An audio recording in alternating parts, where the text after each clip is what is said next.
You got the call. Welcome to the big leagues, kid.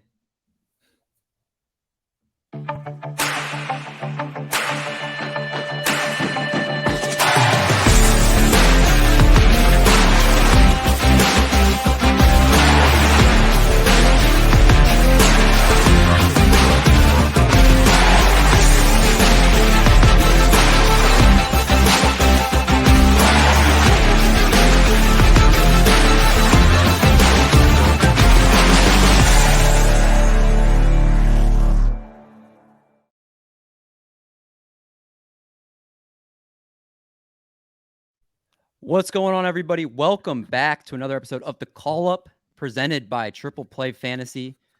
Cristian Crespo, Michael Richards, D. Mendy coming back at you guys with another week of prospects crushing the ball, throwing some fire on the mound. Crazy guys, week. This might have been is this a Christmas for prospect fanatics? I've never seen a week like this since I've been following baseball. Do you guys agree? Has this been the best week ever? No, absolutely. I mean, we spoke about it off air. I said we had to change the format of this show just with everything that was going on because it seems like every day there's a top prospect being called up, and not only called up but being thrusted into a starting role. So it's been awesome to see. The youth movement is definitely taking over. Yeah, it's exciting. You get notifications, this person was called up, or you go to this site and you see that they're bumped up or they're, skipping a start, getting moved up into the big league. So it's cool. Very exciting. And before we get into all the prospects called up, we're going to go over, of course, our players of the week, players that were doing stuff in the minor leagues that might not yet be up with the big league clubs, but they will be at some point soon. And we're going to kick it off with the former number 1 overall pick recently, Henry Davis in the Pittsburgh Pirates organization in A+ ball. Cristian, he has been just absolutely on fire. Yeah, he has been tearing the cover off of the ball. And I mean, he's just solidifying everything that everyone thought going into this past draft. I mean, he was ready for pro ball. Everything is translating over the exact same way that it was said to during the draft process, including today when he actually got promoted to AA. So already in AA, I mean, we saw what he did this past week. I mean, hitting nearly 500 with 2 home runs, and not only 2 home runs, but the two stolen bases as well. I mean, it just goes to show the type of well-rounded athlete that he is, and he's somebody. I mean, this Pirate system is loaded.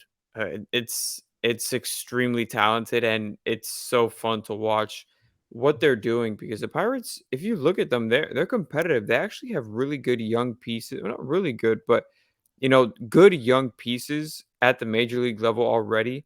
Plus, the guys that are almost there. O'Neal Cruz, he hit another 110 plus mile per hour home run today in AAA. I mean, his defense is fine. Pittsburgh, bring him up already.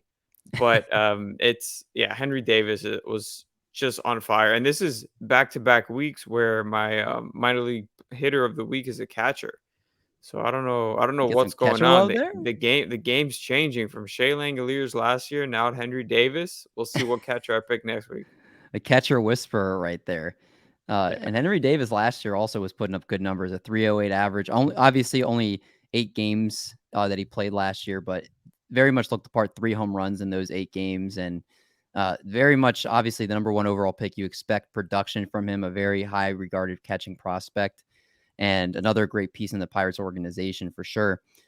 Mike, the hitter that was catching your eye, another Miami Marlin, but this time it's not Max Meyer, who I feel like gets a lot of mention on this show, but another player that deserves some love here.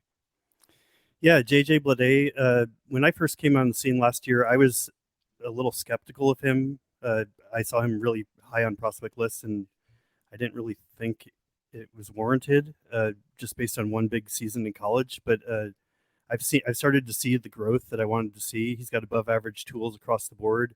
He did well in the AFL last year as well.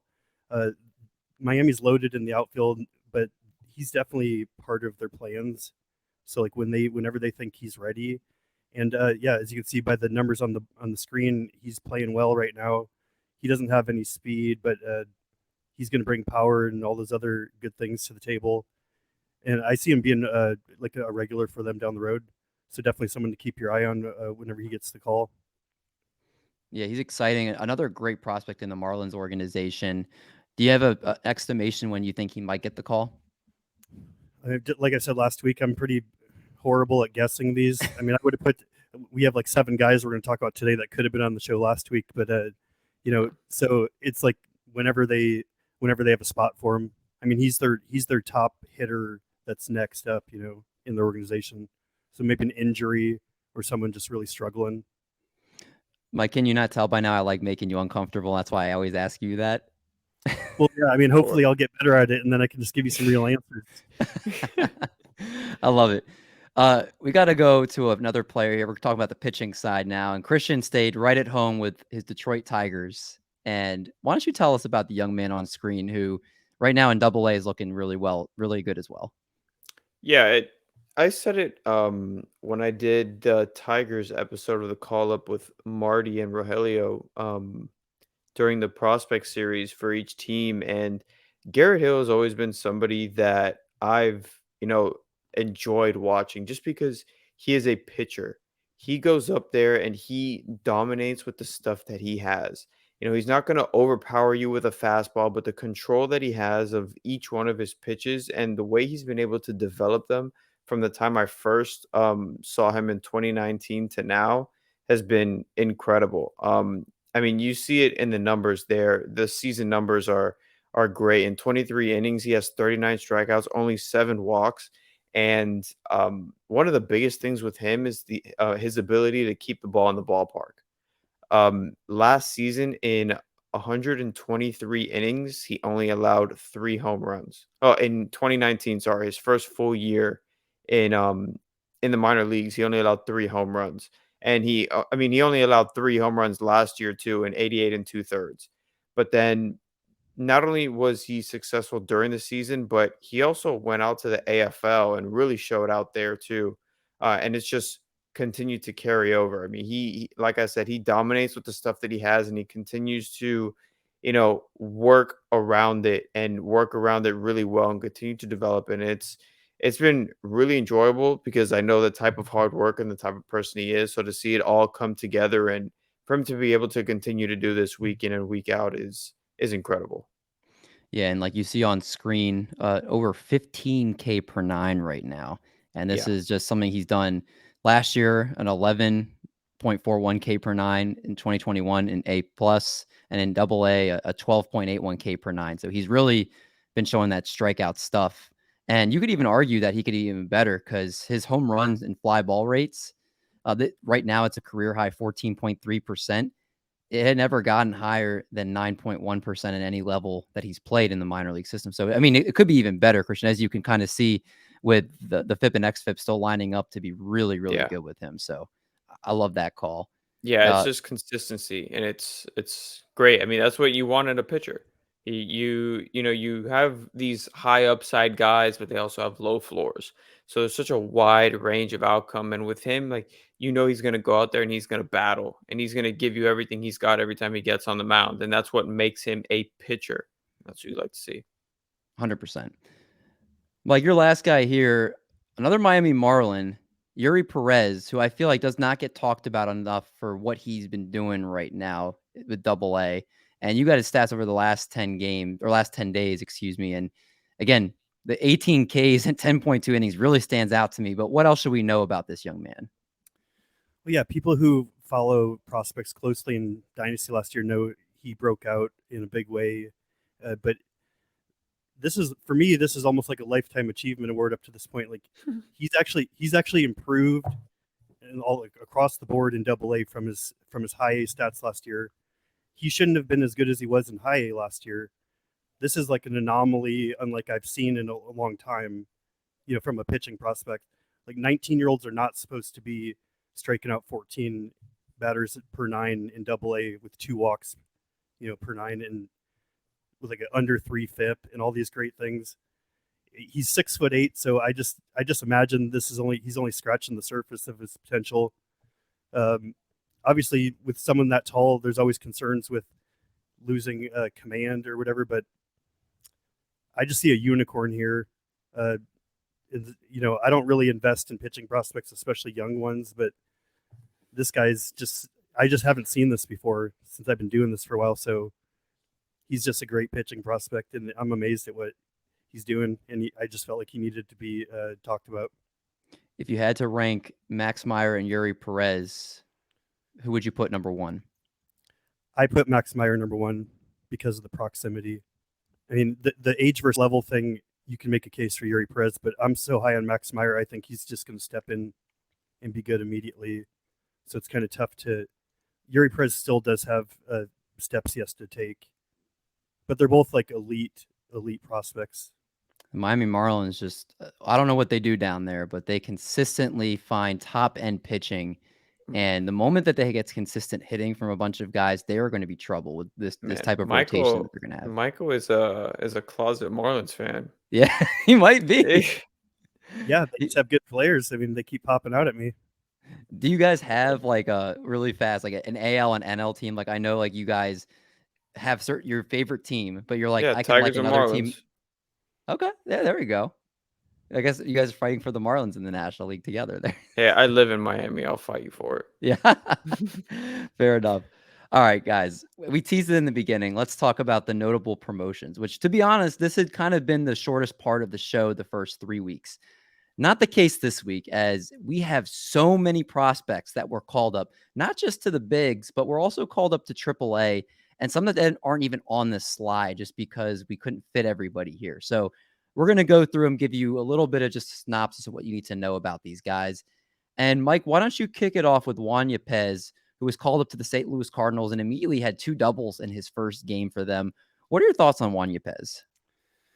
Juan Yepez, another breakout last season in the upper levels. He started catching my eye on different lists when I saw his name popping up with well-known prospects. Again, he's not a player with speed, but he's got a good hit tool. He's got legitimate power, and he's already 24, so he doesn't strike out a lot either. I mean, from a fantasy point of view, it's like a 3 to 4 category type player.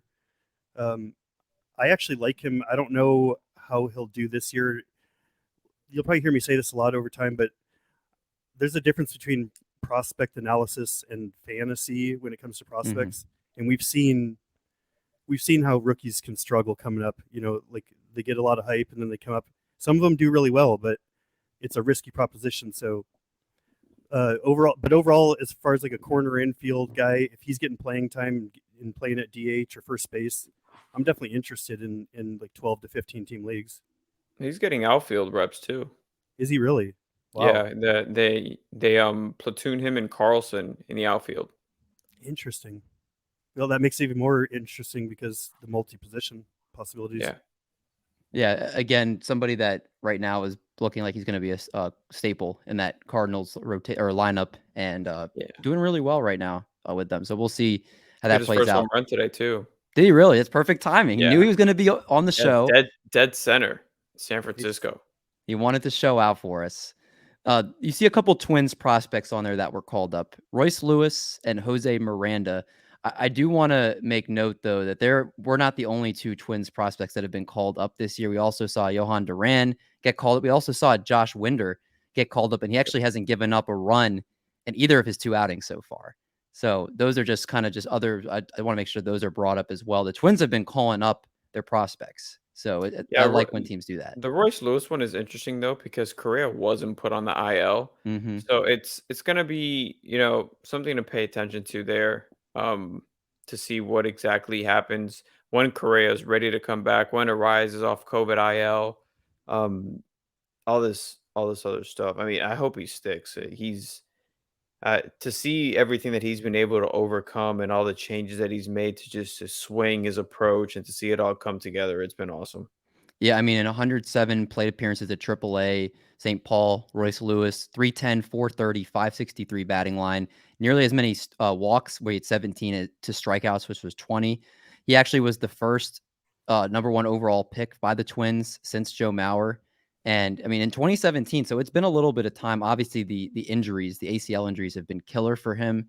Yeah. It's been really good to see him still be explosive. 8 stolen bases in the minor leagues as well. So he's not afraid to run. And Right now, I mean, it's very early on, but he's got a 300 batting average, 3 hits in 10 games, only 1 strikeout. Somebody that I think really turned a corner when he eliminated a big leg kick that he had early on when he was first drafted, kind of quieted his swing a little bit. Potential, I think he had the potential to be a tool player. I think he could still do that at some point. So I'm very excited about the potential of Royce Lewis. Yeah. The other guy that we was on the list you saw, Jose Miranda.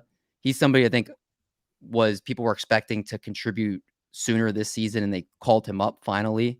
And what's interesting about Jose Miranda is you see power. He hit over 30 bombs last year in the minor leagues, but he doesn't strike out a ton, which is, I think, what people kind of misconstrue about that. He actually drew more walks than strikeouts in 2021. And in this year so far, even though he has a 154 batting average through 7 games with the Twins, he only has 1 strikeout in those 7 games, which is pretty crazy for someone that hits as many bombs as he can hit. 4 hits, 3 RBIs, 2 walks. The Twins were putting him in kind of the middle-ish of the order. I think I saw him at 5-6 most of the games he's played in. So they like him. And I think his multi-position eligibility, he's played some third base, some first base. You can move him around the diamond, but he's not there for his defense. He's there for his offense. And I think he's going to be someone that's a big fixture for this Twins lineup also for the long term. So I like both these guys. I like the fact that the Twins are being one of those teams to call up their prospects. So excited about the Minnesota Twins and what they have to bring with these guys.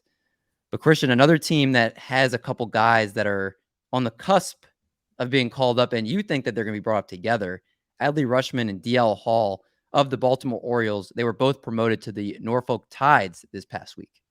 Yeah. So they're both been working back from injuries. Adley, towards the end of spring training, had the tricep injury. DL Hall has been dealing with an arm injury. But both of them made rehab appearances throughout the minor leagues for the Orioles, and they're all the way up at AAA already. So it seems like if they're right at the last step, right before making or getting the call up to the big leagues, and it's fun because now imagine going to a Norfolk game and seeing Adley and then having a weekend series of Grayson Rodriguez and DL Hall. I mean, that'd be something definitely to go watch, and it could soon happen in Baltimore because Adley, I mean, he was one of those prospects that many people were saying he was ready to get called up and be there from opening day, and then he had the injury, so of course it set him back. But he's gonna be amazing when he gets called up. And DL Hall is interesting because he has electric stuff, but the problem is that he has command issues. There's a lot of reliever risk uh, that comes with him just because of the fact that he was quoted saying, because they brought up his command issues prior to the season, he was quoted saying, I don't have to worry about my command or something like that when I'm just trying to strike everybody out. And, that kind of approach is fun and all, but, if he's going to be a successful major league starter, he might want to hone that down a little bit and just try to be a little more effective. But I mean, he's an exciting young arm. He's a top prospect for a reason. And, I feel that they're going to be up sooner rather than later. Yeah, the Orioles have, again, we didn't even touch on Grayson Rodriguez in this show. Another pitching prospect, obviously, they're the best pitching prospect in baseball by some. And there's a lot of excitement coming to Baltimore. Cristian, I've heard a lot of different timelines for Adley Rutschman. Where do you think, if you had to say today, do you think he debuts before the end of May? I think he should. I mean, I think he's ready. I mean, he hasn't missed a beat during his rehab assignment, so I don't see why not. But the Orioles, with the situation that they're in, they might wait till maybe June, midsummer. Just try to give him a full month at AAA, and just bring him up then. But I mean, I wouldn't be surprised with the way that all these other prospects are being called up. I wouldn't be surprised if he's called up within the next week or two. I would love that. I think many people stashed him in redraft leagues this season, hoping that he would get the call at some point before the end of May, and in the next 2 weeks would be completely awesome for that. Yeah. Next guy here, the last guy that's actually on this list that you can see, again, there'll be other guys we're going to talk about here too. George Kirby, who another Mariners pitching prospect coming in, lights out in his debut. I believe he had 7 Ks in 6 innings, got a lot of whiffs today. He was so good that for the first time in call-up history, we're going to play you guys his highlights while Michael just talks about how great George Kirby is. So go ahead, take the floor, Mike. I'm just going to put his highlights up so people can see it. All right, so this is a pretty exciting day for me because I do live in the Seattle area, so I've been following George Kirby since he got drafted. And pitch. The first thing that caught my attention with him before he started getting a triple-digit fastball was his double plus command, and he's just been developing over time. He's got basically 4 or 5 pitches at this point. He can command all of them. His double plus fastball, double plus command, and then basically I'm getting a little tongue tied here, but we saw what he can do. We saw what he could do today. Like, that was his first start in the major leagues, and he didn't walk anyone. Struck out over a batter per inning against a really good team. So, he's 24 years old. I was a little upset with the Mariners for keeping him in Double A to start the year. I've been questioning why they've been moving him so slowly, but I guess they've had a plan this whole time, and he's one of the pitching prospects I'm highest on in all of baseball. Even for redraft leagues, like if I'm going to spend big on a pitching prospect, it would be someone like George Kirby. People have their fab runs going tonight, which I don't think he's eligible since he made his first start on Sunday. So next week he's going to be eligible. So this actually won't be dated when we put this out. If you have, let's say, $1,000 to spend in fab, what % of your fab would you spend on George Kirby? How high are you that you think he's going to be worth an investment for you in redraft leagues? That's a difficult question to answer because Just do it, Mike. It's like 20 to 20. He's going to go for 20 to 40%. I mean, some people are going to spend up to $400. How much would you spend if it was you? If I needed a pitching and I felt like he was the best guy available and that was going to put me over the top, I would spend what I needed to. I would spend $400. Okay, that's all I need to hear. That's all I need to hear. Okay, that's how much Mike believes in him. And again, for those that don't know, Michael's one of the best prospect minds out there, but he's specifically really locked in. He's locked into the Mariners as much as anybody I know. So that's why I value what he says about him. I'm very skeptical of prospects in redraft. So me saying that I'd blow 40% of my season fab on the guy shows how much I like him. Yeah, and just it's like Tyler Meagle or whatever, All right, well, let's talk about the fact that he had 15 whiffs on 81 pitches in his first start. 13 on his fastball. Yeah, like it was electric. 48% whiffs on his fastball. Like that's crazy. He looked all the part today, and they still have Emerson Hancock that eventually will debut probably sometime next year too. Like the Mariners are loaded. Another guy that's not on this list that we need to talk about that was debuted, Alek Thomas of the Arizona Diamondbacks, another Diamondback making headway, making waves here. And Cristian was ready for this because in our normal last segment, we talk about who's next. He was on who's next for him before he was called up. So he had the insight. He knew it was going to happen. So Cristian, why don't you tell us about Alek Thomas? Man, I definitely was really excited for him to be called up. I mean, he was ready and he was showing it. Like there was no doubt about it. He had just continued to crush AAA this season the way he was doing it last year. I have the stats here. I mean, on the year he was batting a slash line of 278, 360, and 865. Like that's crazy. With 4 home runs, 13 RBIs, and 3 stolen bases. But not just that. He was only striking out 14.4% of the time and had a 10.8% walk percentage. I mean, we're seeing it here what he can do in this approach. I mean, how about this? Alek Thomas the other way. And there's the first base his ability to hit the ball to all fields as hard as he does is just crazy. I mean, he has shown that approach. He has tremendous control of the strikes of the. Tremendous control of the zone. I mean, he's just that good. The first base hit for Alek. Yeah, and he's one of 2 really great prospects that might be called up. Obviously, the first one already called up. But we'd be remiss if we didn't mention Corbin Carroll has also hit 4 home runs over the last 2 games. He's making a case that he should be called up at some point. And Cristian, you think he's just going to take you think he's going to take Alek Thomas's spot now that he was called up, correct? I mean, I think he could. He's tearing it up. I mean, it's great. I mean, there's a lot of people out there, and honestly, myself included, that Corbin Carroll, as soon as these guys, these top prospects now are promoted and taken off a prospect list, he's going to be a top 5 prospect in baseball.